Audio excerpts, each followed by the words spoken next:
বন্যার সময় এটাতে বিভিন্ন জায়গায় আশ্রয় নেয়, আবার অন্য সময় দেখা যায় যে কোনো রকম একটা টিনের ধাপি করে তারা থাকে। তো এটা তো আমরা চাই না। আমরা চাই যে প্রতিটা মানুষ অ্যাটলিস্ট একটা ভালো ভালো জায়গায় থাকবে এবং সেখানে তার অন্তত একটা বিছানা থাকবে, বিছানায় একটা তোশক থাকবে, একটা বালিশ থাকবে, একটা মশারি থাকবে, আর একটা গায়ে দেওয়ার এই শীতকালের মতো সময়ে গায়ে দেওয়ার মতো একটা যেন কম্বল থাকে। তো এইটুক নিশ্চিত করতে হবে। তা যে সকল লোকের নেই তাদের কিন্তু সরকারি ব্যবস্থাপনায় এটা তৈরি করে দেওয়া সম্ভব। আপনারা দেখছেন যে অনেকগুলো গরিব লোকের জন্য বিভিন্ন জায়গায় কিন্তু ইনফ্যাক্ট বাড়িঘর তৈরি করা আছে, ওখানে মানুষ থাকে না। থাকে না কেন? তার একজন মানুষ তার নিজের জায়গায় নিজের বাড়িতে থাকতে চায়। তাহলে আমরা ওই বিভিন্ন জায়গায় প্রিভিয়াস গভর্নমেন্টের সময় অনেকগুলো বিল্ডিং এখন পড়ে আছে, আপনি দেখবেন ওখানে অনেক সময় কুকুরও যায় না, এরকম অবস্থা।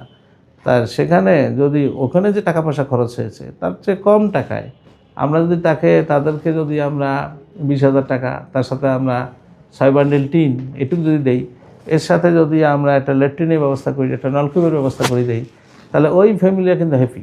তাকে কিন্তু অন্যত্র হয়তো যেতে হবে না।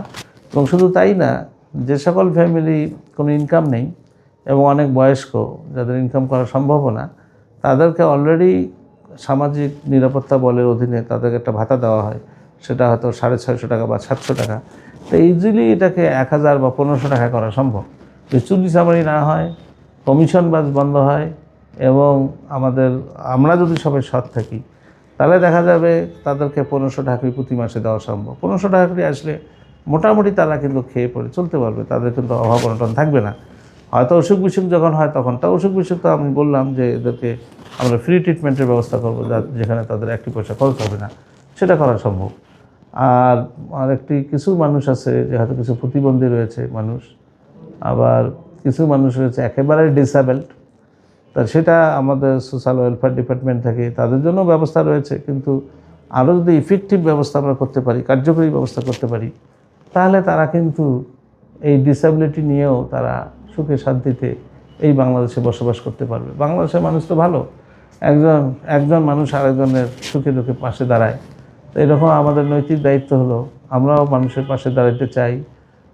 আমাদের চাওয়া পাওয়ার কিছু নেই, এখন আমরা মানুষকে কিছু দিতে পারলে আল্লাহ তাআলা যদি তার বদৌলতে আমাদের ক্ষমা করেন, এটাই আমাদের উদ্দেশ্য। এমপি হয়ে মানুষের টাকা পয়সা চুরি করা, কমিশন বাজ করা, চাকরি দেওয়ার নামে টাকা নেওয়া, বিল্ডিং দেওয়ার নামে কমিশন করা, এই ধরনের ইচ্ছা আপনারা জানেন আমাদের নেই।